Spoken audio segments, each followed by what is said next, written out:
Right now, 13% of all credit card debt in America is at least 90 days late. That's the highest it's been in 15 years. Here's the part almost nobody's reporting. In the exact same government report that produced that number, the data also shows fewer new people are falling behind than a year ago. Two numbers, same report, pointing in opposite directions. By the end of this video, you're going to know exactly what's really going on with this debt. And I'm going to walk you through 5 specific factors that predict whether you're at risk, even if you've never missed a payment in your life. Let's start with what this number actually is, because most coverage gets this part wrong. Every quarter, the Federal Reserve Bank of New York pulls anonymized credit report data on basically the entire country and publishes what's called the Household Debt and Credit Report. Buried in that report is a specific measure.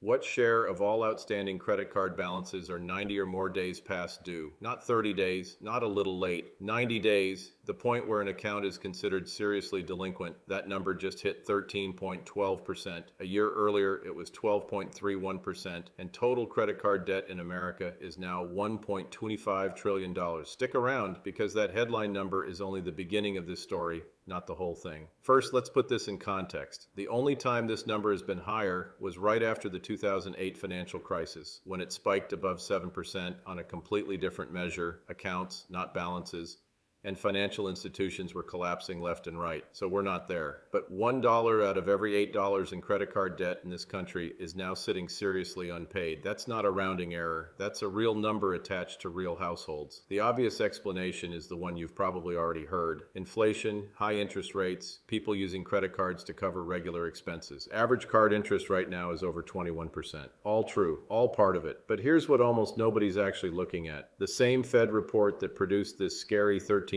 headline also buried a detail that seems to contradict it entirely. Right after this, here's the detail. In that same report, the New York Fed tracks something different. Not how many balances are already stuck in serious delinquency, but the rate at which new accounts are falling behind each quarter. That's called a transition rate. And in Q1 2026, the transition rate into early delinquency for credit cards actually ticked down from 8.7% to 8.6%. Transitions into serious delinquency were basically flat. Read that again. Fewer new people are falling behind right now than a year ago. So why does the headline number keep climbing? Think of it like a bathtub. The 13-12% figure is the water already sitting in the tub. The transition rate is how fast new water is coming in from the faucet. The faucet actually slowed down slightly. But almost nothing is draining out either. The people already stuck in serious delinquency aren't curing their accounts and getting current again. So the water level keeps rising anyway, just slower than it looks. And here's a smaller thing worth knowing. If you go looking for this stat yourself, you'll find headlines calling it a 15-year high, a 16-year high, and the highest since 2011, all describing roughly the same story. That's because there are several overlapping versions of this measure: 30-day versus 90-day, share of accounts versus share of balances, a single quarter versus a rolling 4-quarter average. And most coverage never says which one they're using. So when you see 2 articles with 2 different numbers, they're not necessarily disagreeing. They might just be measuring different things. One more wrinkle: credit card balances actually fell by about $25 billion this quarter. Sounds like good news, right? Except that drop came from people paying down cards after the holidays, people who could still afford to pay. It never touched the households already stuck in serious delinquency. So you get a smaller total pile of debt sitting under the same stuck group of late accounts.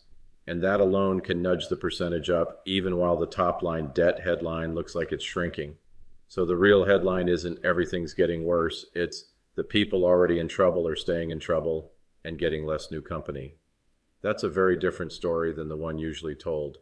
And it's still not the full picture, because there's a whole layer of debt this number can't even see. That's next. Quick word from today's sponsor name. Links in the description below. Here's the twist.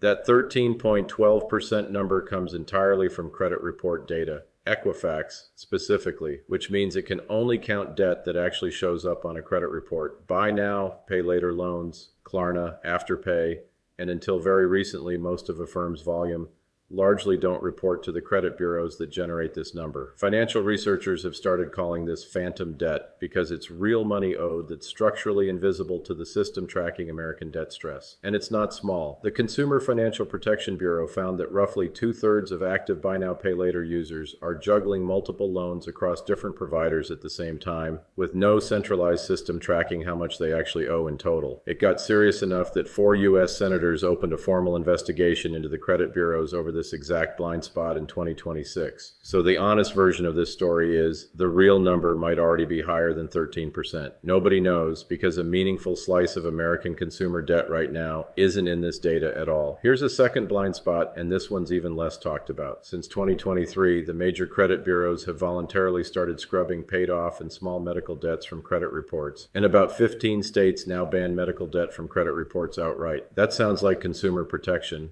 and in a lot of ways it is, but roughly 100 million Americans still carry medical debt today. It didn't disappear, it just stopped being labeled medical on paper. A meaningful share of that debt likely still gets paid down or defaulted on using an ordinary credit card because that's often the only tool people have to cover a hospital bill in the moment, which means some real portion of what's now showing up as generic credit card delinquency may actually be healthcare costs, wearing a different data costume. So between phantom Buy Now Pay Later debt and disguised medical debt, this video's headline number might genuinely be underselling the problem, not overselling it. Now, let's make this personal, because the risk here isn't spread evenly across the country. It's concentrated in some very specific places. Are you one of them? Let's find out. Let's go through 5 real factors that shift your odds, one at a time. Factor 1, your age, and this one might surprise you. After the 2008 crash, it was young households who cleaned up their debt fastest, and within a few years, they were actually in better shape than older generations. This time, it's flipped. Adults 18 to 29 are transitioning into 90-day delinquency at roughly 3 times the rate of people 60 to 69. If you're under 30 and you're carrying a credit card balance, you're statistically in the highest risk age bracket in the country right now, a complete reversal from the last time this happened. Factor 2, and this contradicts the usual story about broke young people,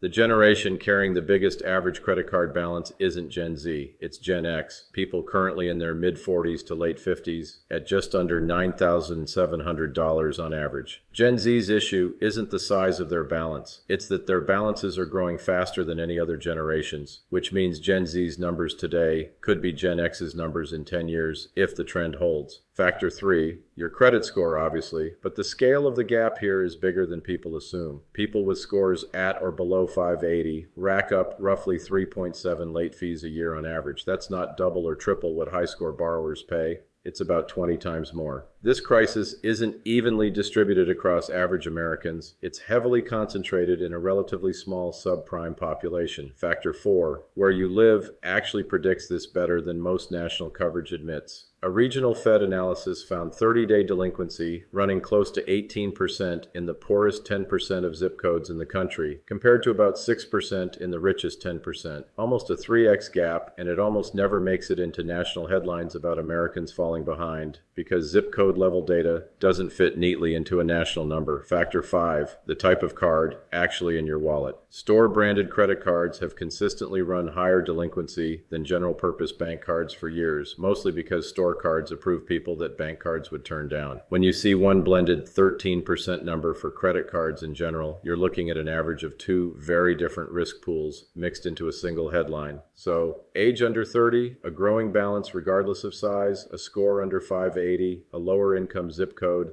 and a store-branded card in your wallet. The more of those apply to you, the further you actually are from average, and the closer you are to the part of this number that's genuinely serious. So here's the honest version of this whole story pulled together. The scary 13% headline is real, but it's a backlog, not a wave. Fewer new people are falling behind right now than last year. The actual danger isn't a sudden national collapse. It's that the people already stuck are staying stuck with 2 invisible layers of debt, buy now, pay later, and disguised medical debt. That could mean the real picture is worse than any official number shows. If several of those 5 factors from a minute ago actually apply to you, the most useful thing you can do isn't panic about the national number. It's get an honest current read on your own balances, minimum payments, and interest rates, because the national data can't tell you your own situation. Only your statements can. Let's bring it together. 12% of credit card balances are seriously delinquent, a real 15-year milestone. But in the same report, new delinquencies are actually flat to falling, meaning this is a backlog problem, not an accelerating crisis. Layer in phantom buy now, pay later debt and disguised medical debt, and the real number could already be bigger than the headline. And the risk itself isn't evenly spread.